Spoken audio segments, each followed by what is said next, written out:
go. Wow, really? I know there's gonna be a topic into this episode already. So, Goddamn. God damn, did you get your drink? Yeah, I got my drink. Your purple drink? I got my perps. How much would it cost for you to try a purple drink? Like the real purple drink? What do you mean? Or as opposed to the fake purple drink? I guess it's a valid point. So you're talking about how much would it cost for me to try an illegal drug / soda cocktail? Who said that? Who said that? I said purple drink. You do realize this show goes out on a public platform, No, we right? haven't started. We haven't started. Yeah, we're not including any of this. Oh, I'm including all of it. That's happening. I got to tell you, I don't really like the idea of any type of drug that makes me slur. You know what I mean? Like if you get like slurry and sloppy, like that's not a good drug, is it? That doesn't make you slur, does it? I'm pretty sure it's like a painkiller and like. I mean, Lil Wayne uses it to perform every concert. They don't. Okay, wow. All right. Case in point. I mean, he does always kind of sound. Yeah, No. Why was that so good? Little do you know, I do Lil Wayne impersonations at night. That's what you do too. Well, welcome back to the #1 financial literacy podcast in the world. Which some of you might be saying, "Hey, how could that be?" Well, there's only two. Right, and this is the one. Yeah, right. I think there are more than two. There has to be. Yeah, pretty sure we're the only ones you know. We have beefs with some of them, but we do. Graham, Stefan, I'm talking to you. Okay, and I'm gonna call it. I'm gonna say it. Spade a spade. Yeah, earn your leisure. I'm not a fan. I don't get the draw. I don't understand the draw. Fit and Fresh either. Like those guys, I don't get that either. Are they a financial literacy podcast? I mean, it's all like they bro dabble? culture. Yeah, they dabble. dabble. They dip their toe in the pond. Yeah. But it's a lot of like, yeah, I've seen them. Oh, you got to create an LLC to do this. Yeah, and I mean, Myron, the guy who runs it, he seems like a smart guy, but he seems very clickbaity and pop culture. But they have a following. Mm-hmm. You know, I mean, whatever. People look at People look at him as a trusted source. Yeah, I mean, again, smart guy, trustworthy. I don't know. Mm-hmm. You know, but I look at so many of these influencers though, and I'm like, y'all are just all liars. Yeah, they don't have the credentials to back it up. None of them. And the worst part about it is that's the reason they can say the stuff that they say, because they don't got a board or shareholders or investors or real clients. Mm. Everything they say is designed to sell a course to you about things they have not done. Mm-hmm. That's crazy. It is crazy. Oh, we forgot to mention, sitting next to me on my left is my partner in crime, Chris Nahibi. Sitting next to me on my right, my partner in time, the one and only, the man, the myth, the legend. The man is probably going to live longer than me, according to recent studies, where short people live about 3 years on average longer than tall people. There you go. I'm not saying that you're short, and I'm not saying that I'm tall. I'm just shorter. I'm just saying there's a disparity here. There is a disparity. Inflation has affected you more than me. The one and only Syed Omar. Thank you, my man. And nobody's sitting behind the ones and twos. Nope, doesn't belong there. Nobody. Yeah, nobody. Matter of fact, this is now a 2-person hosted podcast show. Two. Yeah. Is he ever going to make a guest appearance? He has to. He's never said a word to me about the show. We're gonna nothing. Yeah, because I think he misses it. He feels bad. I don't think that's what that is. No, I do. I think it's he hates us. No, he doesn't. I'm pretty sure he does. So tonight we have a special episode for everybody. One that I'm sure people have been waiting for us to touch on. Really? Yeah. I wasn't so sure when we put together. I'm not gonna lie. No. So I was. I have been deep into the AI space as of late, and I'm not talking like, oh, I use ChatGPT a lot, bro. Right. You know, I'm talking. I've gone deep down, all the way down to the path of, and for those of you who don't know, AI takes a lot of power. Not only is it a technology from a chip standpoint, but it takes a lot of power to run these systems, right? So much so that the major manufacturers of this product to the market are trying to find ways to provide themselves the energy. Mm-hmm. And one of the ways they're looking to do this is by building nuclear power plants. Like Google, for example, nuclear power plants. So I went down this mental rabbit hole of like, oh my God, like this technology could, in theory, I mean, we've all seen Terminator, right? Skynet goes live, but it could be so dynamic and impactful to the way we do things. And if the early adoption is the indicator, everybody that I know uses some type of AI generative model to be more productive, Yeah, right? absolutely. And I can tell you firsthand experience, I use it for a lot of the things that I do research on. I use it for a lot of things that I write on.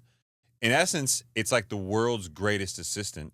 And then you just check what your assistant did for you and then you put it out. I personally use it for a lot of things that I want to brainstorm on. Okay, yeah, great example. Yeah, great place for like a launching pad, if you will, right? To get you to think about all the moving parts. Yeah, 100% accurate. I've used it for things like finding the best price on products. I've used it for, checking my own knowledge when it comes to like construction stuff. Like because we're building out this new studio space and I've been thinking about how I want to do this. I literally said I want to do X, Y, and Z. I want to put new flooring in. I want to take the walls out. I want to raise the ceiling. I want to put a glass wall in. What should I do first? In what order is the most logical and reasonable? And what do you think would be the best way to approach this? Right. What things should I be considering? Yeah, the skill of prompting is an underrated skill. Knowing how and what to ask and how to refine what you're asking to get a more concise answer from a model like that is really valuable. But therein lies the AI conundrum. Right. Some of us in the years to come will adapt, will evolve, and learn that the new job skills requires you to be a bit different than you are today. Exactly. Some of us could, in theory, be very much displaced by AI. And there are people who are very much doomsdayers. There are people who are very much embracive. But you and I were discussing this. We thought a show where we talked about AI and its implications to you as an individual in the workforce, how it could affect your job. Currently, where we stand today. And where it's going. From a very cerebral place. So we're actually going to sound a lot smarter to a lot of you than we normally do. I know we normally sound like idiots. I know you're not used to it, right? Yeah, we are equally not used to it. Right. So we're going to have to read because obviously we didn't take the time to memorize anything because we're morons. Yeah. So the theme of the show is really about, will this be boosting innovation or will this be killing careers? Right? Yeah. So let's dive right into it. So a huge statistic that we want to make sure that we point out right out the jump is AI is projected to contribute $15.7 trillion to the global economy by 2030. That's a huge number. That is a huge number. So how that gets broken out is 6.6 trillion coming from increased productivity and 9.1 trillion from enhanced consumer experiences. So obviously a lot of people are using it. They're using it to be more efficient, which we're going to talk about later in the show on what industries are likely to be impacted the most. And I got to tell you, there were some of them that I think were pretty obvious and some that weren't. We're going to talk about how we as consumers are going to be impacted by it. How is it going to enrich our lives, not necessarily benefiting how we do our jobs, but the benefit to our lives as a response to this being out there. But there's also a deep concern for the psychological ramifications of AI. Really? How so? Well, think about social media as the vehicle with which we have now adapted to. It's a piece of technology that we have an infinite scroll loop and we can get lost in it. It changes the way our kids think about success and wealth. They think about, their image. Kids can now get bullied 24 hours a day, 7 days a week vis-a-vis their social media channels. Right. And to piggyback off the psychological point you were making, I was actually having this conversation earlier today about how you can really get lost in confirmation bias with social media. Oh, 100%. Yeah. You can now reach people, whereas before, if you thought something that was maybe, a little bit too far left or right or a little bit too, wild, you would probably keep it to yourself because you didn't have a peer group around you that maybe shared those same thoughts. Now you can go out of your way to go find these people. It's even worse. Yeah. Social media's algorithm distills your human mind down to what you like and what you don't like based on how long you're looking at an image, how many times you've seen it, how often you click on profiles and look at things. It's building, whether you like it or not, an algorithm based around your mindset. Yeah. And it's catering to it. So if you have even an underlying deep-seated psychological preference towards looking at someone's IKEA furniture, it's going to show you more IKEA furniture. Right. It's going to find your tribe and define it for you before you even consciously realize what you're doing. It might be simple. I like cars. Show me more cars. But if you look at some people's feeds, you can get a lot more than that. So a classic thing I see with dudes, right, is you'll look at their feed when they pull it up, and you can quickly tell a lot about what their interests are by just scrolling through what comes up as in their recommended feed. My wife and I, we play this game all the time. Oh, it's a dangerous game. Is it? It's a dangerous game. It can bro. be. So yeah. You see one girl in the gym come up and you done deal, boy. Don't take my advice and start playing with this game with your girl or your husband right out the gate. But we do this all the time, like once a week at least, where we say, let's see what the algorithm is. And she'll show me, I'll show you. What's the wildest thing in your algorithm right now? The wildest thing? What's the wildest thing that you see consistently in your algorithm? Okay, the wildest thing that I would be embarrassed of if like the wrong person saw it is I have a really, really dark sense of humor. So it's like I can't share some of these jokes. I can't even say it on the podcast here because it's bad. It's really, really bad. This is what goes. But you and I share each other all the time. Yes, exactly. the ones that you're literally probably one of the only people I shared with. I send those all to you, bro. The algorithm pops up and it's like, send this to Saeed. I'm like, I know. Mine, I'll tell you. It's like if the algorithm knows you should be connecting with Saeed right now. So yeah. Say hello to Saeed. There's lots of Diddy, lots of Jordan, LeBron references. A lot of Lucy K. Those are his. Yeah. It's so bad. Classic comedy you can't do anymore. Right. One of my guilty pleasures on social media is jailhouse cooking. Like prison chefs. That's good. That's good. I don't know why. Like I love seeing how these guys in prison put together meals. Right. Right? Yeah. Like they're creative. Like I'm impressed. Like y'all make better food in prisons than I do at home, and I got utensils and stuff. You know what I mean? I know.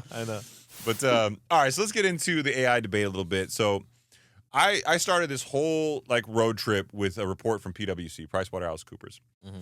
According to PwC, AI's impact will come from increased productivity, product innovation, and consumer demand.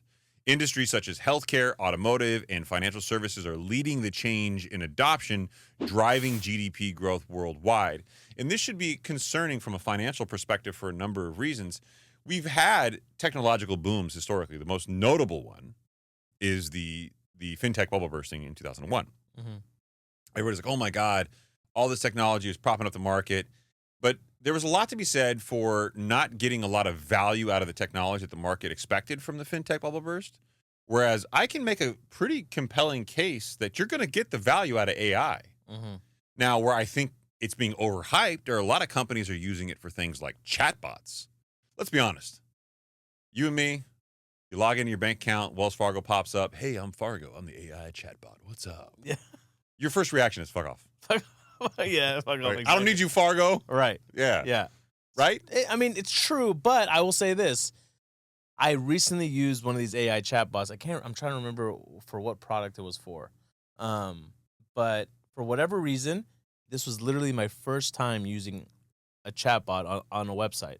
And for some reason, I felt more comfortable personally it being an AI chatbot versus another person on the other side responding back to me. Yeah, it does give you a little more comfort that it's not somebody like in a foreign country. Like I know that a sale's coming. I know that the whole purpose behind this chatbot is just to gather information, which is true. I want to be contacted so that when the person contacts me, they already have it all. And shout out to all of my Filipinos out there. But like nothing's weirder when you call someone, they're like, hello, sir, ma'am. You know, like it's just awkward because your English is good enough, but clearly your comprehension's from a different country. And I get it. You got a second language. Good for you. Mm-hmm. Shout out to you. But there's always this little bit of like awkwardness. Like, are you from a different country? Yes. Are you from here? And so many companies do it that it's now just acceptable, right? And with fraud and scamming, like with no disrespect to anybody, like you don't know. Makes me, You just don't know. I feel a whole hell of a lot more comfortable with the chatbot that I can see functioning from, them. Exactly. Right? Plus, I know that they're not going to inadvertently say something or do something they're not supposed to say, Right, or quickly turn this into like a 30, 45-minute conversation and them trying to upsell me on something. I was like, I know you're just gathering information so that somebody else can contact me. Let's not do that. Let's not do the high-ticket sell, bro. Right. Like, you know how I'm a high-ticket closer. A high-ticket closer. God, so obnoxious. It is. So obnoxious. I literally saw an ad today. Mm-hmm. This is the truth. Okay. Guy walks in, closes the door in his Lambo, walks in his office, which, by the way, is not his office. It's somebody else's office. Mm-hmm. Says, I'm a high-ticket closer, blah, blah, blah.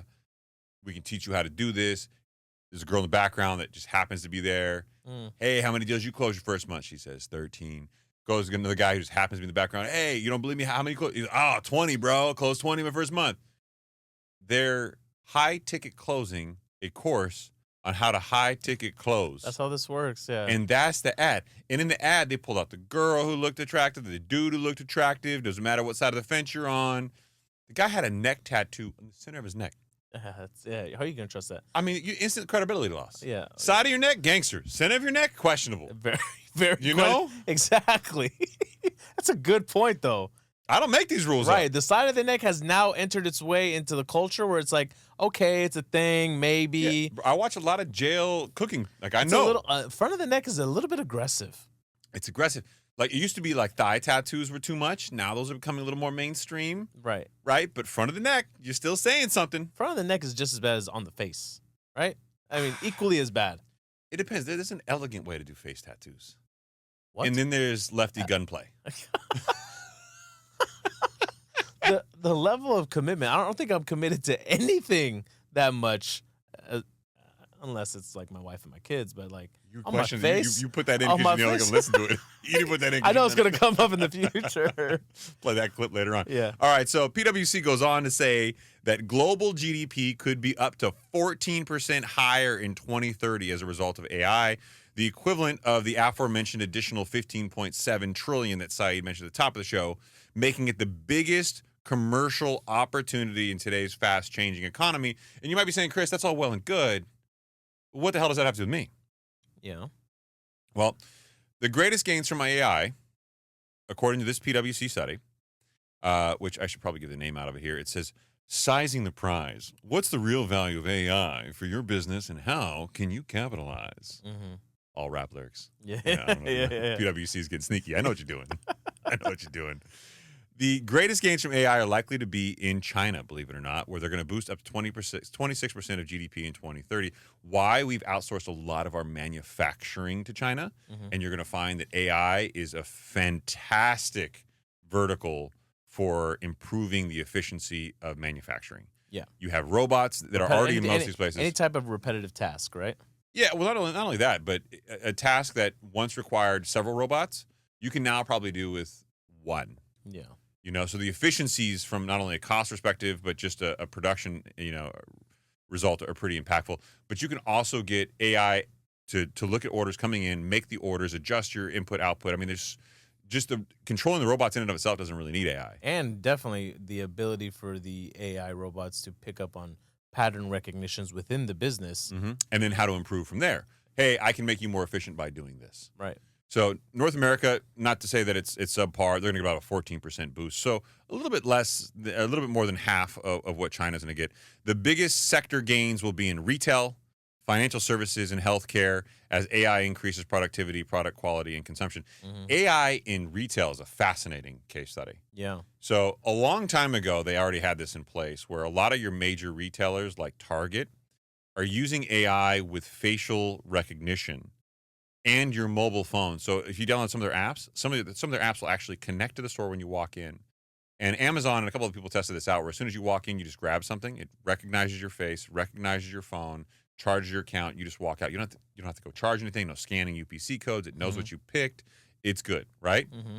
So the next level up is you walk in the store and you walk by something. Instead of just seeing a general ad, AI will know what you scroll through on your phone, what you like. Chris, you love seeing people make food in prison. Here's the aisle that's going to have you that same prison recipe of foods that you were looking at earlier. You can make. Here's the ramen, which is a little scary, right? Because there's a time and place for everything, and you want to make sure that. Because I'm very careful personally with my algorithm on social media. Yeah, right but now. Privacy is a fallacy now. What do you I mean? know people want the idea of privacy, but the idea of privacy that our grandparents had versus today is gone. It's not even about the privacy. So let's just take your jail food house example, right? Like I'm someone that if like an AI tool were to tell me and remind me of something like that, I would get easily distracted. Oh yeah, let me go see what's going on. And like I don't want to be distracted. Do you get it? Like that's always been. Yeah, but you consciously don't want to be distracted. The whole point of all of this is making you want to buy things without you consciously realizing it. Yeah, I know that's their goal, right? So like for me, I would be very careful with how much of that I let into my life. Yeah, but you're not gonna have a choice. Yeah, that's the scary. That's what I'm afraid of. That's the part that's scary. Like, Yeah. let's say you have no social media, you don't download an app, but I'm gonna pick on Target here because I know they're using some of this technology. You walk into a Target. Mm-hmm. Target goes, okay, every time Syed Omar comes here, whether you use your credit card or not, they go, this guy's face, he buys X, Y, and Z. He goes into these aisles. He goes into these aisles. He has a tendency to buy this. Syed Omar loves Phage. Faye, the yogurt, right? Right. That's his thing. So you walk in the store, you pass by what would otherwise be a static sign. Well, now it's a digital sign, and it's saying, hey, have you had your Faye today? Because it knows you know. And then it's going to point to the aisle and say, you, See, I there. know. I've had conversations with friends about this now with, all the marketing that's going on all the time. There's so much marketing taking place. Forget like the billboards and everything that you see from back in the day. I always question, like, is this a decision that I truly made because I want this, or have I been manipulated somehow, some way with some marketing campaign? It's hard to boil it down. So I try very, very hard on like bigger decisions to take recommendations from friends or go back to experiences that I personally have, had good success with. But with this now, I think it's going to be virtually impossible to tell whether it's a true natural thought or was AI taking the wheel. Yep. So I want to go through some definitions here because as we get into some of these things, the AI, there's going to be some differences. Mm-hmm. So I'm going to cover some of the definitions first, and I'm going to put them up between you and I on the screen here. So if anybody's watching this, you'll have a list here. There's a couple different ways to look at it. I'm just going to take the basic glossary approach. For the main areas of AI, you've got large-scale machine learning. It's a design of learning algorithms, as well as scaling existing algorithms to work with extremely large data sets, right? Simple, clear. Think ChatGPT, right? Okay. It can now work in Excel. It's really fascinating. It's growing very fast. You're on ChatGPT 4.0. And I mean, some of the stuff you can do from just a generative model perspective, fascinating. I've used ChatGPT for Excel on so many occasions to help me write formulas. Mm-hmm. Oh, it's fantastic. And it comes out perfect every time. And now it can actually work in Excel, so you can say, hey, do this in Excel and give me this chart. So imagine working in Excel and literally not having to actually know the formulas anymore, just asking for what you want. Yeah. There's also deep learning AI models, which the model is composed of inputs such as images or audio and several hidden layers of submodels that serve as input for the next layer and ultimately an output or activation function. So think of more complex tasks, creating a video, which does X, Y, and Z specifically. Right now, some of this stuff is not as sharp as it could be. There are better models than some for generating things like images and some of the deeper results, but certainly the deep learning stuff is going to give you the segue to really AGI, which is artificial general intelligence, what they expect to happen in 2025. Think of this as like a free thinking independent entity, if you will. Wow. Right? There's natural language processing, algorithms that process human language's input and convert it into understandable representations. There's collaborative systems, models, and algorithms that help develop autonomous systems that can work collaboratively with other systems and with humans. There's computer vision, image analysis. There's algorithmic game theory. There's soft robotics, or robotic process automation. Excuse me. All of these will coalesce into AGI at one point. Artificial general intelligence, which is essentially a self-aware machine capable of doing all of these things right on its own. So let me ask you this question. Now, from a society standpoint, okay, I know you got to remove yourself from this equation. It's really hard to do. You operate a little bit differently than the average Joe. Okay, I'm gonna reserve my offendedness until such time as you make. Because I know you're always of the mindset of continue to learn. It's always good to learn. Obviously, don't become too reliant on anything. I want the dopamine. When the internet was, first became big and people started using MapQuest and all these other, what was the other big one that people were using? They weren't using the Thomas Guide anymore, for instance, right? Yeah, okay. I remember my parents would have me print them out directions. Oh, I remember that too, yeah. And I would literally have to write it out really big for them, and they would take it with them. Yeah. And then as time went on, they would need directions everywhere. They would stop remembering, using that part of their brain. Are you the right? guy who gets in your car and always uses your GPS? Me? Not always. No, not if I know where I'm going. I will almost always use my GPS, even if I know where I'm going, Mm-hmm. because I know that it's going to understand the traffic better than I will. Okay, I mean, yeah, there's that too. But the routes that I take home, I already know the routes that have less traffic, so maybe that's the reason why I don't use it. But now, take that same example and take it a step further. Now with iPhones and everyone having everyone's phone numbers. I don't know anybody's phone number except my wife. Okay, right, and there's an argument to be made that okay, you don't need to know it anymore. Move on, right? Right. But the question now becomes, it reduces the amount that people are actually critically thinking. Mm-hmm. And that serves as a huge problem for me. I feel like for the majority of people, it's going to hurt them more because they're just going to become more reliant on it. Well, look at creative writing. Look at writing right now. Mm-hmm. For me, and I'll be honest with you, I used to have to sit there, look at a screen, and think about what I want to say, articulate, word craft, put something together, refine it. And now I say, hey, ChatGPT, if I'm using that particular model, I want to say this, and this. This is who I am. These are the circumstances. Give me something. It gives me something, and then I will then refine a pre-drafted script. Now, this is not uncommon. Mm-hmm. I mean, presidents use script writers. They'll refine it to sound more like them. They'll put in their own quotation comments here and there. So this is a very common methodology. It's just now it's available to the masses. It makes me concerned too with people potentially. Why? If people using this to help them potentially make big decisions that could possibly alter the ethics behind it. Well, and there's an entire subset of what we're going to talk about tonight about the ethics around this. So, there are questionable ethics here. Right. That's my concern, especially if plagiarism to me is almost nonsensical at this point. Yeah. Oh, yeah, it's true. I mean, yeah. Especially if you're using a AI trained model that was trained by some engineers, right? That could literally have a lot of bias built in. Yeah. Yeah, and so think about this in the context. So you got to be careful, right? I mean, I do a lot of writing for a lot of the media, for example, right? Mm-hmm. And everybody I write with now and I send off a response, I know is going to run it through an AI model detection.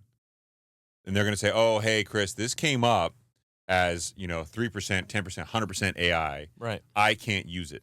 I remember you've been flagged for like 5%, and the 5% that was flagged was the definition. Well, it was definition, and the other one was an article that quoted me. So, yeah, it's like you got to let a certain percentage of it go, especially if you can fact check and you can see where it's coming from. And some journalists are more willing to say, okay, I can see how that's quoting you and bringing up an article to quote you. And they'll say, well, I want original content. I don't want you to quote yourself in somebody else's narrative, which I kind of get, but at the same time, I don't, because if I'm giving somebody valuable advice and that advice is still consistent, then there shouldn't be any problem saying the same thing to different outlets. Mm-hmm. But they want, quote, original material. But this is where I look at AI and I think to myself, like, I could easily say, let's just say I'm not a subject matter on leprechauns. I'm not a subject matter expert, okay? And somebody said, hey, Chris, I need a subject matter expert on leprechauns. What do you know? And I go, I know everything. And they go, okay, great. Send me a quote about fun facts about leprechauns. I could go to ChatGPT, type in fun facts about leprechauns, give me a narrative. I'm pitching this to CNBC, and I want to be a subject matter expert. I want to sound like I'm knowledgeable in the field. Do it. They'll send it to me. I refine it, run it through an AI humanizer, which is a thing, to make it past generative AI models, send it off, and guess what? Now somebody who probably doesn't know my credentials. So this is where I say, okay, what's the value in quoting people anymore? Mm-hmm. Right? I mean, we're getting to the point where there's an inflection point of all these humans that we keep referencing in their experience are going to pale in comparison to the knowledge and sophistication of AGI. Once you get to AGI, and artificial general intelligence can say, hey, let me make your life better. Mm-hmm. There's a dual-edged sword there. It's going to think critically on its own and make decisions and suggestions for improvement on its own at a cadence we as humans cannot keep up with.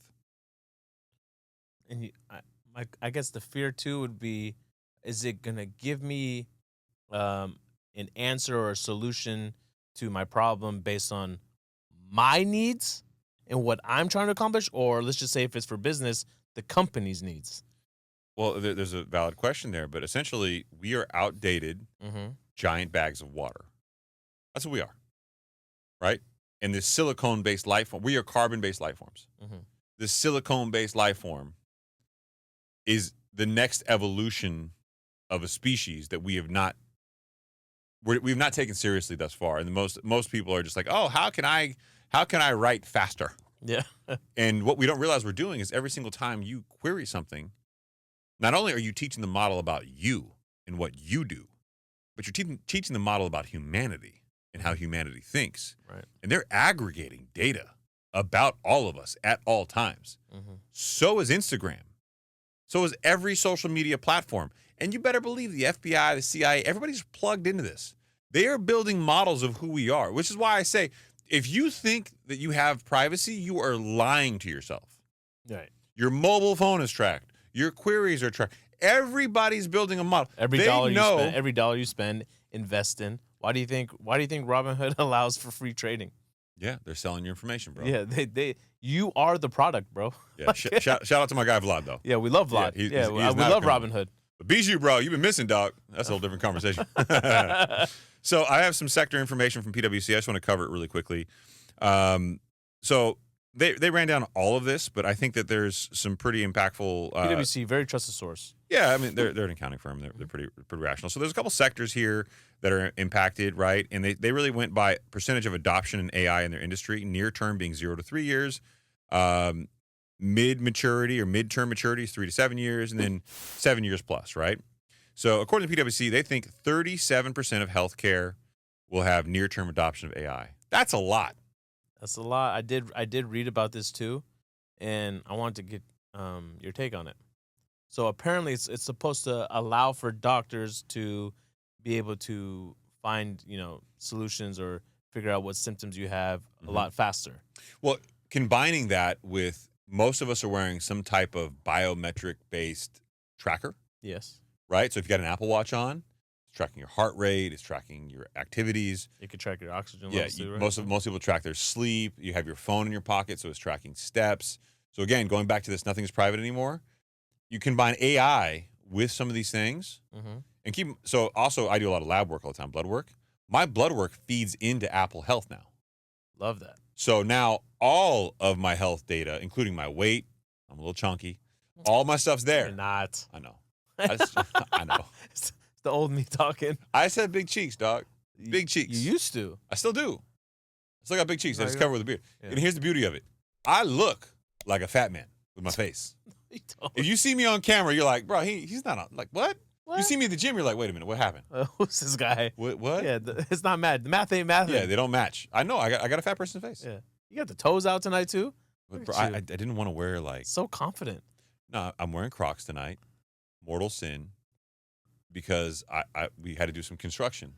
That makes no sense. It does. I didn't want to wear nice shoes. Some construction. I don't got steel toe boots, dude. Yeah, you should get some. So instead, I got open toe Crocs. You're distracting me from the show. All right, I'm only going to cover the near term adoption.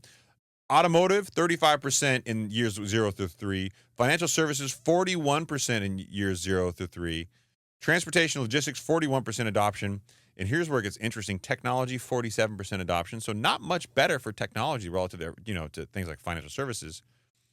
54% adoption in retail, 39% in energy, and 14% in manufacturing. What's really interesting is of all of these, in the midterm, years 3 through 7, almost everybody falls off or has a slight incremental increase, but manufacturing goes from the next 3 years, 14% adoption, to 7 years, 83% adoption in manufacturing. Wow. That's why China has such a huge GDP boost, is because they do so much manufacturing. This is going to be a huge lift to what they're doing. But let's keep going. Let's talk about the revolutionary aspects of AI. Let's do it. Now that we've set the nice little warm temperature for you to dip your toes into. Right. Okay. That was a little appetizer. A little aperitif. So AI-powered chatbots and fraud detection in banking is one example of boosting efficiency. We're going to cover some of these examples fast. So how's it going to be able to do that to detect fraud? So AI in banking was a study that looked at J.P. Morgan Chase, Wells Fargo, Bank of America, Citibank, U.S. Bank, PNC, and Bank of NY Mellon. Okay.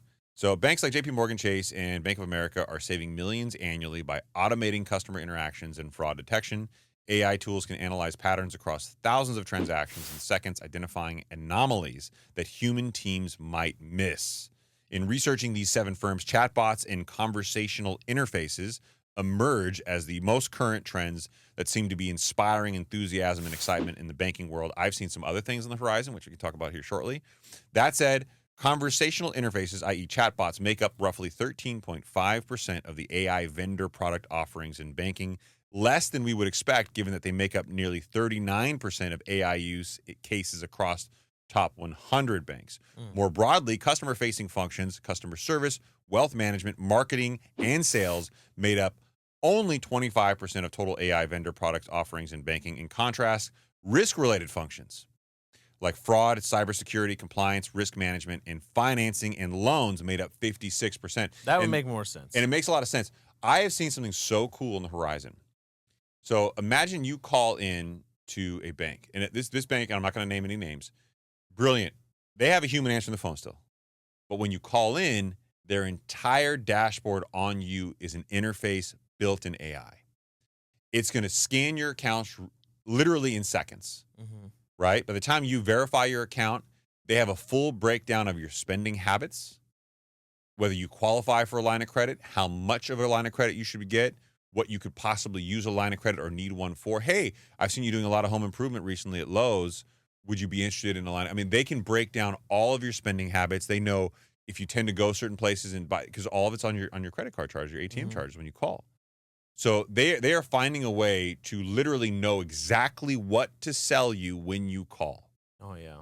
I could see that working great. And what's even more cool is I saw an example, and this is probably an extreme case, which is not meant for everybody, where they showed up an example where they said, hey, this guy's calling in and he's paying, this is what his payments are. You could tell him right away that you could save him payments, dollars every single month by going with this home equity line of credit product or this line of credit product and consolidating his debt. And he doesn't have to submit anything to you. You already have it all. I already have it all. I know what you're paying on debt payments to everybody else. It's like having a pre-approval. It's an instant pre-approval, and they know your needs. So they don't have to speculate or talk you through it. They know exactly what you need, and daddy's here for you. Right. So daddy's here for you. Yeah, it's fascinating. There's also a driving innovation, AI accelerating drug discovery in healthcare. This one, very close to me. You know how much I love the drugs. And we're not going to say them. Lil Wayne. Yeah. Said you Lil Wayne voice the whole time? We already got flagged. The Atlantic says the science is the machine. The peptides. So according to the Atlantic, the scientist versus the machine, AI models like AlphaFold have reduced the time needed to predict protein structures from months to hours, revolutionizing fields like pharmacology and biotech. Wow. People have long worried about robots automating the jobs of truck drivers and restaurant servers. After all, from the invention of the cotton gin to the washing machine, we're used to an economy where technology transforms low-wage jobs and physically arduous work. But that isn't how AI is going to work for us. The past few years have shown that highly educated white-collar workers should be the ones bracing for artificial intelligence to fundamentally transform their, and I should probably say our, professional lives here. The angst that this spurred from all corners of white-collar America has been intense and notwithstanding merit, okay? There's reasons why people should feel this way. If you're a lawyer, for example, I don't know how valuable you're going to be in the future. It's a little scary. Do you really need somebody arguing your argument for you when you can say, hey, here's the facts, argue, give me the best case? I mean, we are literally... But that's the problem. But there's a problem there, right? If somebody's hiring an attorney, they almost want to bend the truth a little bit. There's some sleazeballs out there. Wow, you just went for everybody's a D-bag? You want to go... No, I said there are some sleazeballs out there, right? They don't want you to just operate off just the facts. But bend the truth a little bit. We're at a really important time, an inflection point where I think that you'll be able to tell AGI, artificial general intelligence, hey, argue my point on this, even if you got to be a little unethical. Kind of makes a good case to replace a judge, though.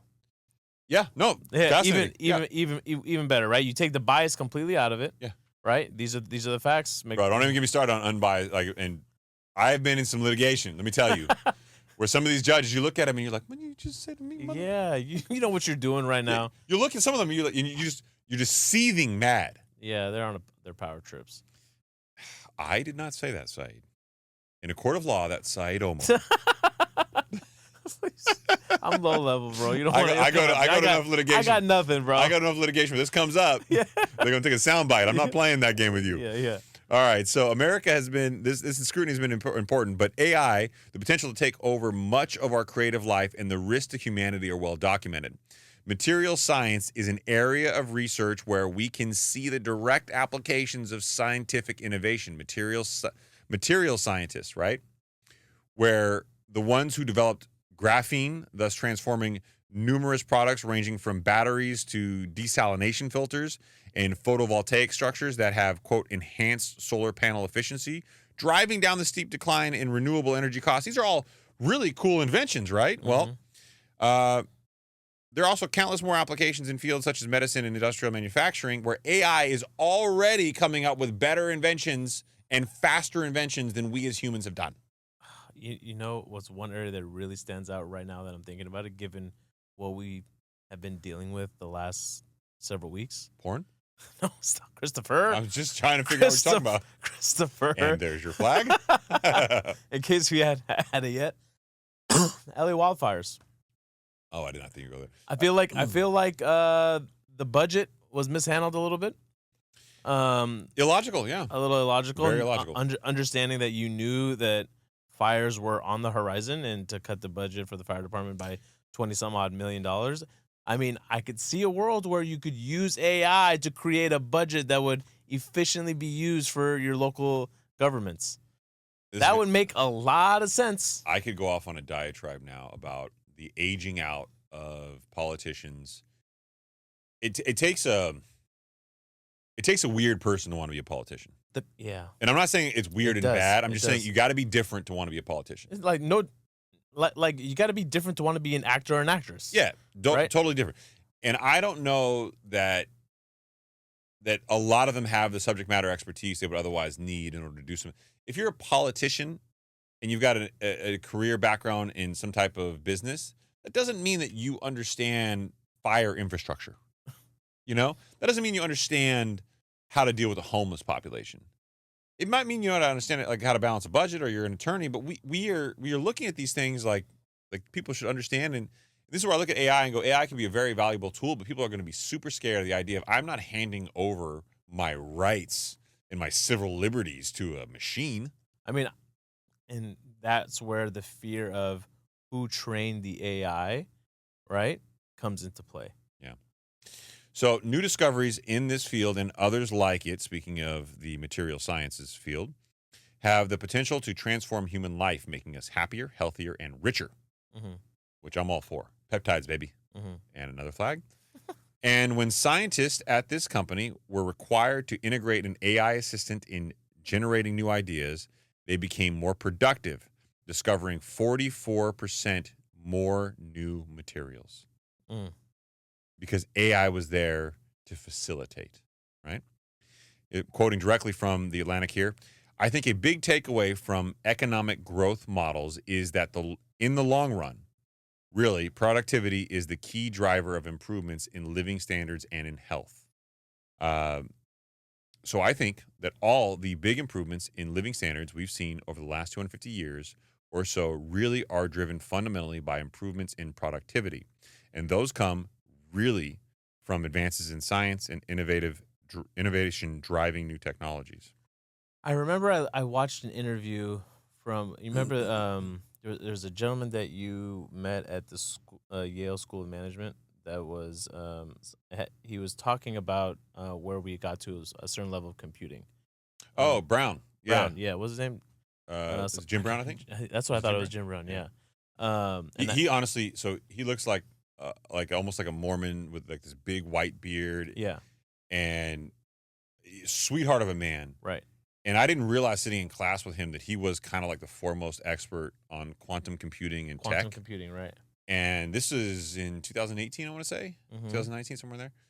And he gave us like this lecture as a student in the class with us on tech. And then I later on watched him on some really well-respected podcasts where he was just breaking down AGI and quantum computing. And look where we are now.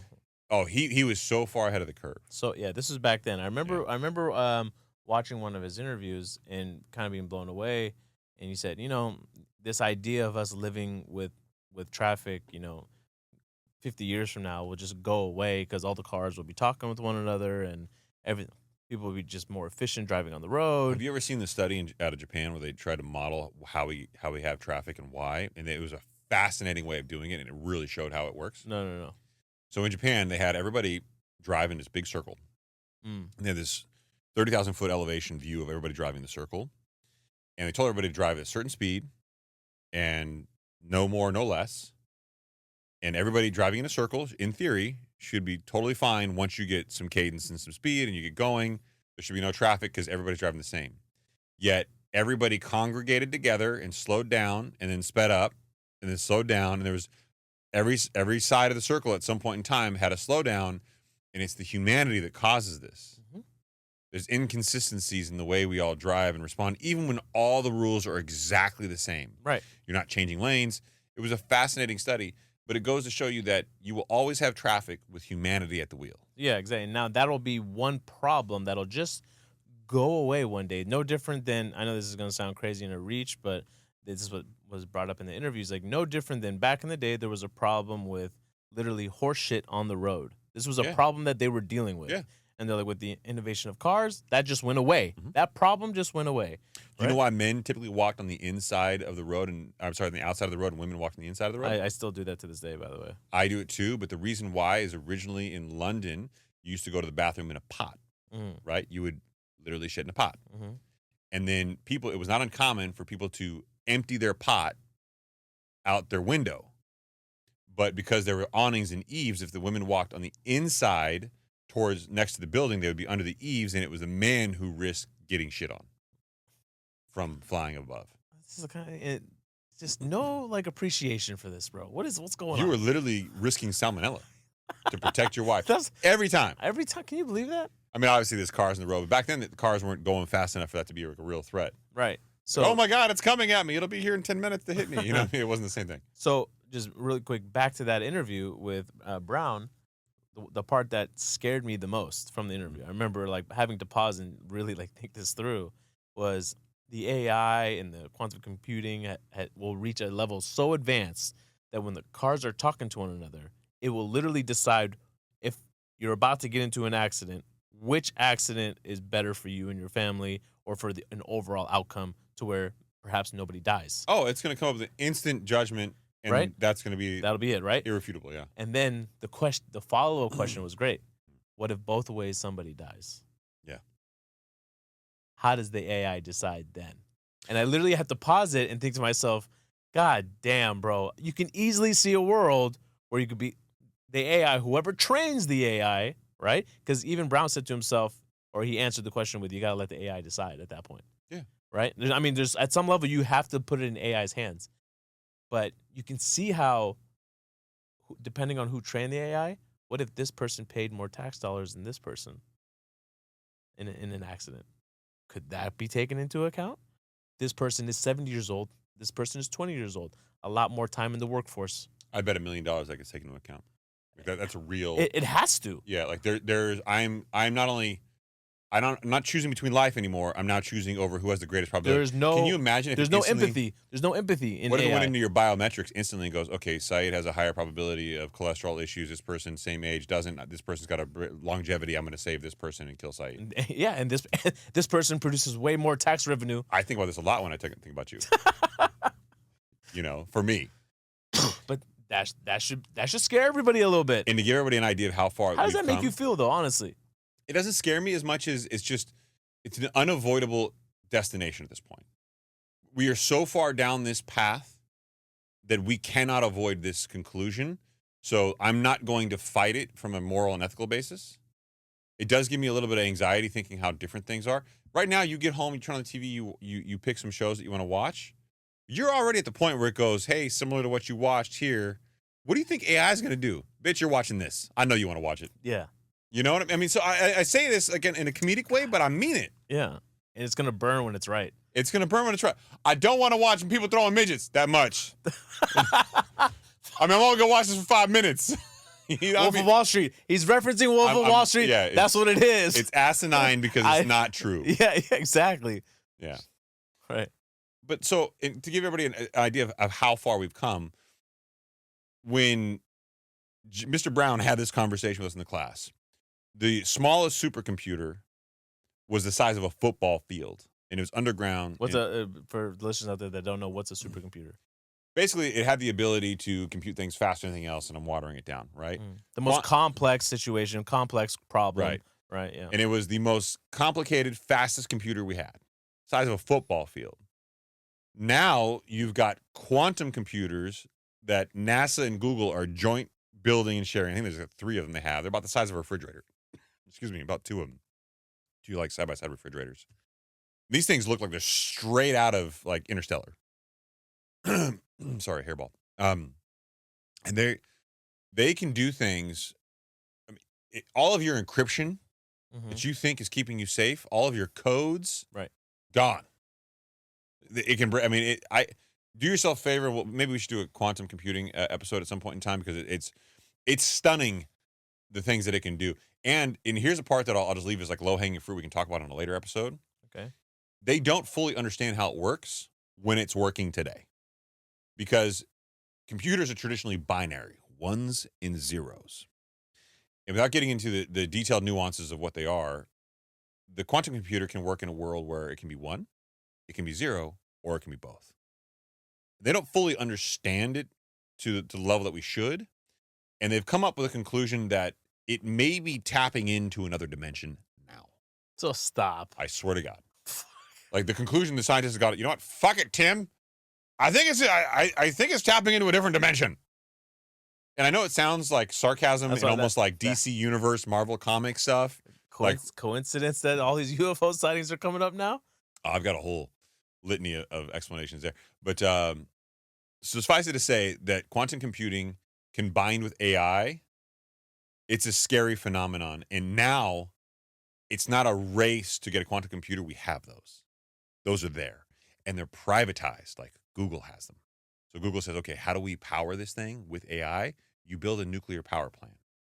These tech companies, you look at Elon Musk and you say, Elon Musk runs all these things. I'll give you a great example of how AI is going to change the world in a meaningful way that's not next year. It's like tomorrow.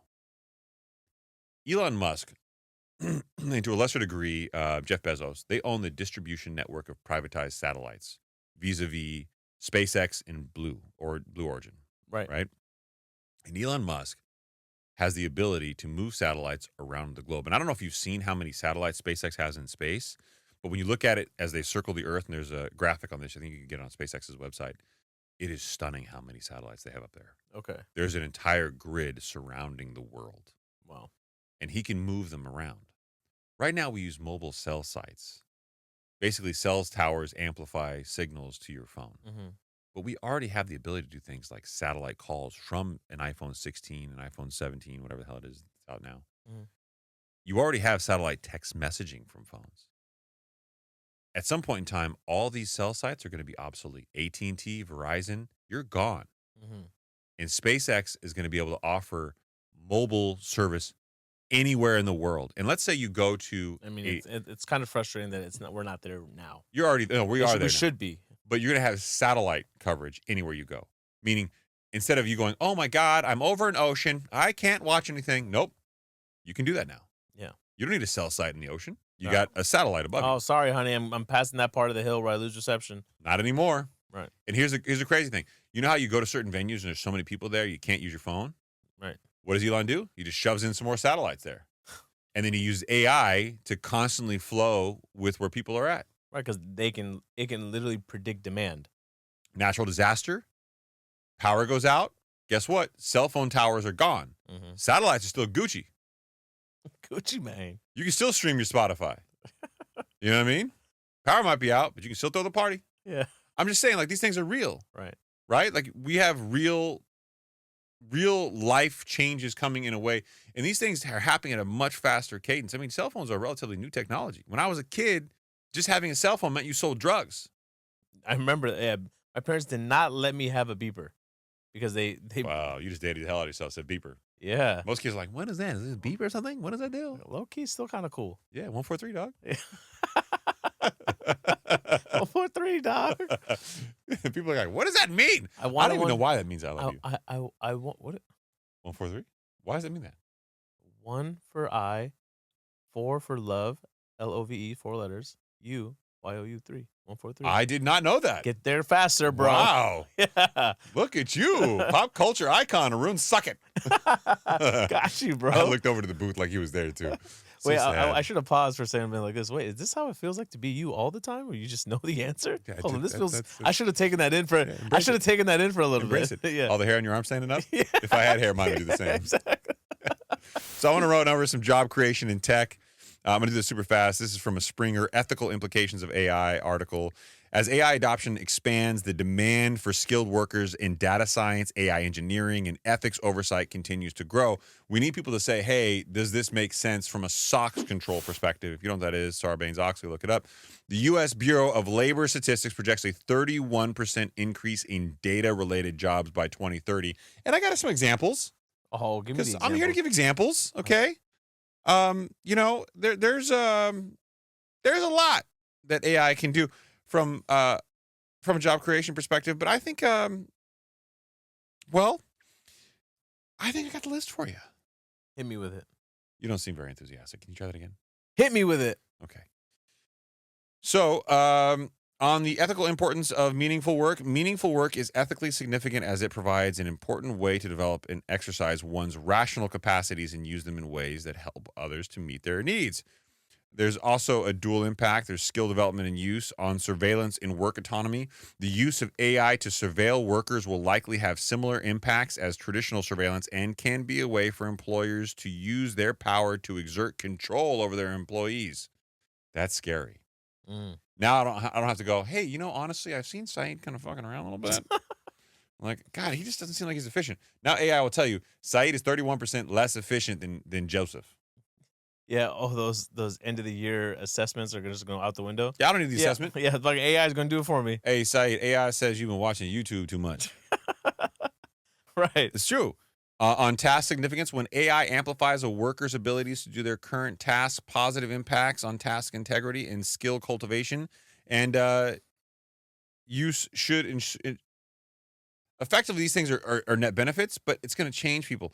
On AI and equity, AI can also be deployed to promote justice, i.e. the judge example you referenced earlier, which can positively impact task significance. For example, when AI is used to minimize bias and maximize evidence-based decision-making through giving workers access to new data-driven insights, this promotes fair outcomes in the tech sector. On practical implications for organizations, this one's interesting.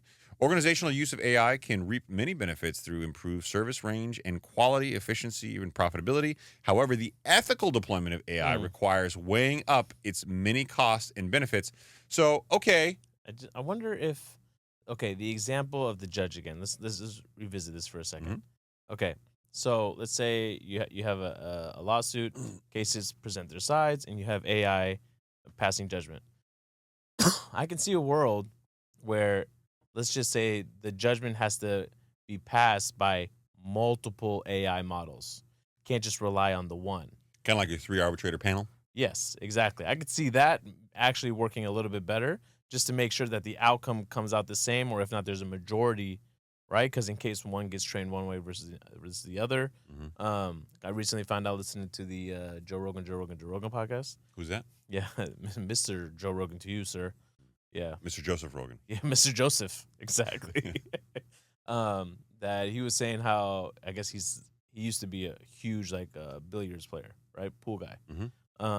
And these professionals that play for money, they'll play 120 game matches. I'm sorry, 120 games? Yeah, to find out who's the true better player. Yeah, because so it takes multiple days. Yeah, right. Because he's any person. Like, for instance, if you and I did a 3-point shooting contest, you might beat me once just out of luck. But if out of 120 games, I'm going to win a majority of them. You can't use bad examples where nobody believes you. Christopher. I mean, that's not true. You see, so it's so you have a 3-panel AI model where it's got to be the majority. Yeah, like Minority Report. There you go. Yeah, you got your 3 future-seeing people in their little jelly bath. Yeah. Just kind of chilling. Look at you. Yeah. See, I'm here. I know people are thinking, oh my God, guys, that's amazing. You guys are all these positive gummies and lollies about AI, but there are threats. Oh, scary And threats. I know that people think of China as like a third world country, but there's some pretty sophisticated jobs in China. Especially when you pass by the Tesla store now, you see this fucking robot staring at you. You're like, God damn. Please buy me. Yeah. It's I'm weird. like, bro, this guy's gonna come for me first. He's gonna look at me like, this guy's weak. I got him. Yeah.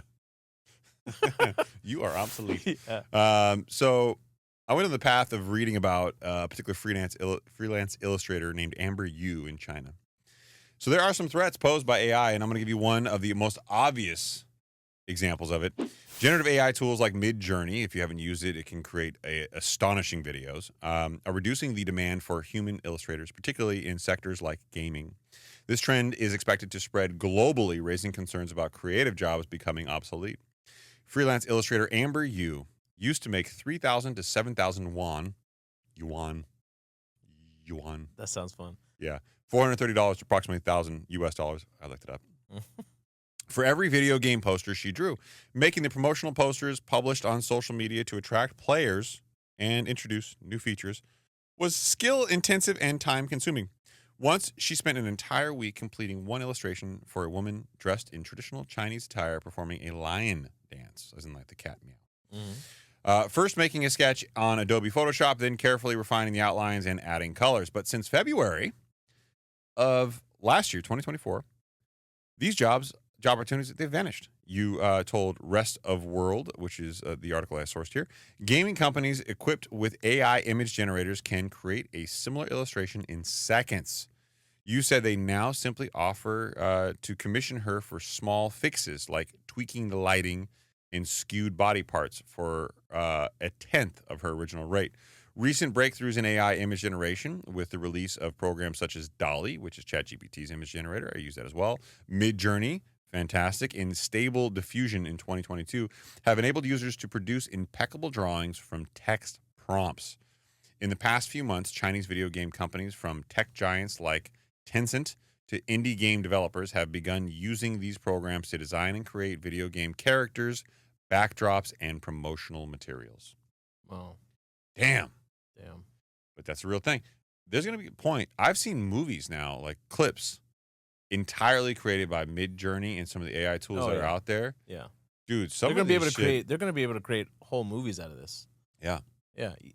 But the key thing here, right, is, and I don't know if I don't think you need to go and take a course for it. I think just practicing how to prompt over time, you'll learn what works, what doesn't work, how to, create exactly what you need. I have an example here of a progression in prompting that I thought would be valuable for the listeners. No, hit me with a prompt. Baby. So this is what would be considered a vague prompt. Right. Okay, tell me about AI. Yeah, not good enough. Not good enough, right? No. It's too broad, and it'll spit you out an answer, but not what you want. Right? It's not the right way to go. Here's an improved prompt. Can you explain the role of artificial intelligence in healthcare, particularly in diagnosing diseases like cancer? Okay, you'll get a more general, but curtailed response, right? Next, a targeted prompt, right? This is where the skill starts to come into play. Explain how machine learning algorithms can be used to detect early-stage lung cancer from CT scans. Include examples of current AI tools and their effectiveness in clinical practice. Yeah, you got to know what you want when you prompt. Yeah, exactly. So it's not you got to have a little bit of an understanding of the subject matter, right? In order to get what you want exactly. And now here's a refined prompt with context. As a healthcare professional working in radiology, I'm interested in understanding how AI can assist with detecting early-stage lung cancer. Could you explain the science behind AI algorithms and mention specific AI tools like IBM Watson or Google's Health AI model? Fantastic. That's amazing, right? Yeah. Now, obviously, that takes time and practice in order to get to there, but definitely doable. I mean, I know you've used it a lot for the podcast, right? AI? Yeah, for the images that you've created, right? And it takes a lot of There's a science to it. I would say like 65-70% of the podcast images that we generated for thumbnails has been AI. If not generated, it's giving me the original inspiration. Mm-hmm. I also use ChatGPT, and basically what I do before I even create an episode, I create an outline for us to follow. Mm-hmm. And then what I'll do is I'll kind of come up with some ideas, and I'll really spitball back and forth on what I want to cover. I generally feed in articles and topics that I want, and then I'll ask it to put them in a pattern or organizational cadence that it makes sense for us. A nice flow, right? Nice flow. And then I'll usually say, hey, I want some more data around this topic, and I'll be a little more specific. And then by the time I actually record the show, I'll download the transcript of us speaking to one another, put it back into AI, say this was the result of it, give me some ideas for title, give me some ideas for show notes, give me some ideas for thumbnails. And I just have like a couple prompts that I continue to reuse and recycle through it. But basically the way it works now is it's actually one project under ChatGPT. And then I'll feed back into it the final product. So if I make a final thumbnail, I'll feed it back into it and say, look, this is kind of the aesthetic I want. Remember this for next time. And it does. Beautiful. So it's gotten sharper and sharper. And I've gotten better at prompting too. But so I'm going to give you and our listening audience an option here. I have a lot more on this. And to give you an idea of a flavor of what a lot more is we're about halfway through the content that I have on AI, and it gets more and more specific the longer we go down. Mm-hmm. I have a really fascinating segment on economic inequality and how AI is going to create inequality from an economic perspective and further exacerbate the wealth gap. Ooh. I've got ethical concerns, AI bias and privacy risks, addressing equity and ethics in AI in general, which is a really fascinating article. And it talks about kind of the inflection point. It's a Stanford study, really good. Mm-hmm. And it's very long. And then I have, That's very long. it's very long. It's like it's a whole psychology breakdown. I have the balance of power from the EU's AI Act, where the EU has now got rules they're putting in place, which in order to use AI in the European Union, Mm-hmm. you're going to have to follow some of these rules. This is an article from Computer Weekly preparing for an AI regulation, which is fascinating to see how they're kind of on the forefront of it, which I think is really interesting. Then I have it in the role of education. A lot of us have kids. So how AI is going to change the workforce and AI-driven economy with education and how we learn and how we interact. It's going to be fascinating. And then I've also got some actionable insights for listeners, for job seekers, for businesses, and for investors that we could break down. We could do this in a part 2. I definitely think all of these should be expanded on more than us just rushing through it for the sake of the listeners. So here's what I'll do is we typically don't cover technology like we did tonight. Mm-hmm. We usually focus more on the finances. And yes, inflation numbers came out. But I also want to take a bit of a reprieve. The inflation numbers were largely in line with expectations. I didn't think that anything that really happened this week from a finance perspective was particularly incendiary or fascinating. And let's just say at the end of the day, they're not cutting rates. Yeah. So right now, you don't even got to worry about the job prints. Yeah. The job prints, the inflation prints. I mean, unless they start speaking about potentially hiking again, which they have dabbled in a little bit just to keep the option on the table, but it's not really an outcome that's no one's taking that seriously likely right now. So for now, they're not moving rates. So let us know. If you listen to the show and you like the AI content and you want us to do 2 things, let us know in the comments, whether you're on Spotify, YouTube, drop a comment, or if you're listening to Apple Podcasts, you're welcome to send us an email. Do you want to hear more about AI and the particular topics that I covered? And do you want to do a full breakdown on supercomputing? I think it's fascinating. And I got some friends that are experts in that area that I could probably bring in or call in to talk about it. We should definitely do that. So 100%. the quantum computing thing is so much more fascinating than people realize. It's not just nerding out a computer. It's nerding out that there is a potential for us tapping into things that we don't fully understand and what that means. It's so cool. Yeah. We should definitely do that. Leave us a comment down below if you enjoyed this episode and if you want more of it. If that's you watching over on YouTube, subscribe, hit that like button, ring that notification bell. Or if you're listening to us on Apple or Spotify, leave us a 5-star review because that means you're being honest.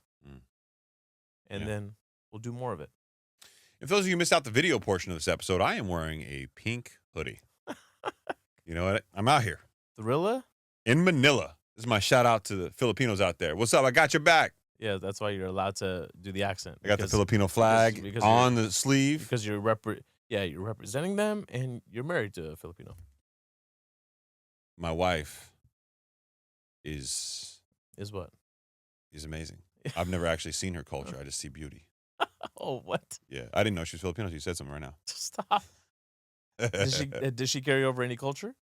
My wife? Yeah, any Filipino culture into into you guys' house or Not really. really? Yeah, my wife is. My wife is watered down a lot too.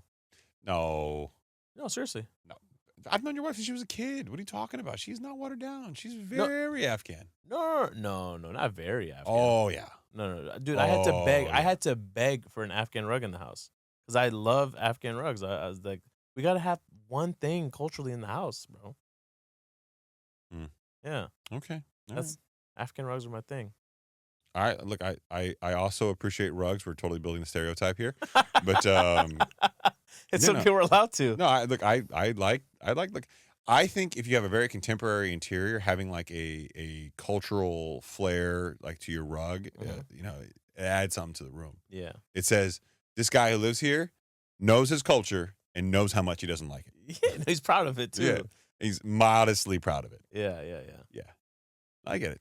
Well, some of that's got to get carried over onto the kids. It's good for them, man. I don't think just because you have a rug, the kids are going to be like, oh, we're Afghan. No, but it can spark conversations, right? I don't think your kids are going to have many conversations about rugs in your house, brother. Oh, I'm going to make sure of it. Okay. And no, not you, not so much. My son's got a whole identity crisis coming his way from an ethnicity standpoint. Yeah. He's going to be very confused. There's going to be some soul searching there. Daddy, what am I? You know what, son? You're a child of the world. There you go. Because I'm like French, German, Dutch, a lot of North African. What are you? You're handsome. That's what you are, son. Yeah. You're welcome. And I had the realization early. So when my wife gave birth, this is a true story. And I think a lot of dads can relate to this, right? When you have a child as a father, you don't have the same bond that the mom does when she carried the child for 9 months. I have had this conversation. I couldn't agree more. And it took me a long time to reconcile with the guilt that I felt not being as connected on day one. Bro, why do we feel so? I felt so bad too throughout the whole process. No offense to my kids. Yeah. I did not feel connected to them. They were inside, the womb, right? But I was just feeling for my wife the entire time. Like, you're going through this, and I feel bad that I can't go through it for you. And then this 8 to 10 pound screaming larva comes out, right? And you're holding it, and you're in this surreal moment because your wife's drugged up, right? It's all on you right now. Yeah, you're holding everything, and you're in this moment where you should feel connected and relief. And I felt like the obligations, but I didn't feel the connection right away. And I don't know really how to get and express it out, but I think a lot of fathers feel this like internal guilt mechanism, right? Yeah. But I knew in this moment that my son was different than me. He came out and he looked super Asian. Oh, okay. Super Asian. Right. I was like, baby, who the baby daddy? Even my wife was like, wait a minute. But, and the sad part is, I'm partially Iranian, so there's like an Asian adjacent part of my culture. Yeah. One country over, Afghanistan, technically Asia. Technically Asia. Iran, technically Middle East. I don't know who draws this Middle East Asia boundary, but that's a thing. I feel like the Afghans are like, we don't want to be any part of them, so they're Middle Eastern, we're Asian. And don't get me wrong, my son looks exactly like me now, but yeah, I realized in that moment, like, oh my God, like he's half Filipino. Yeah. He's half one thing. I've never been half one thing my entire life. Like that was such an epiphany moment for me. Like, oh my God, like my mom's French, German, Dutch, American Indian. My dad's, Jewish, German, Iranian. I mean, it's this Molotov cocktail of like whatever the hell I am that came out with. And my son's more of one thing than I am. Right. That was a big like moment for me going like, wait a minute. He has more ethnic certainty than I do. Yeah. Wow. So I'm the problem. You're the problem. Yeah, you're the problem. You're going to have to get rid of the problem, bro. Can't get rid of me. No, can't do that. I'm here to stay. Yeah. There you go. Yeah. Unless AI has something to do with it. I found out a little trick. The AI is going to definitely see you as a threat and be like, get rid of this motherfucker. If you ever look at my hairline in any of the thumbnails, I figured out that if I could circle my hairline and just say make thicker, I get an actual thicker hairline from AI. You've done it, haven't you? Oh, and AI knows I need this now. Just Chris. remember this for next time. Hey, you want me to make your hairline thicker, Chris? You forgot this prompt, Christopher. I did it in the last thumbnail. None of y'all said anything, okay? Y'all all thought it was natural. Yeah. That's good, man. All right. You got anything else? No, I'm going to go break down another wall. Yeah. Oh, yeah. Let's go. Let's go hammer this some holes. Let's do this. Get some stress out. Good night, everybody. Bye! Long one.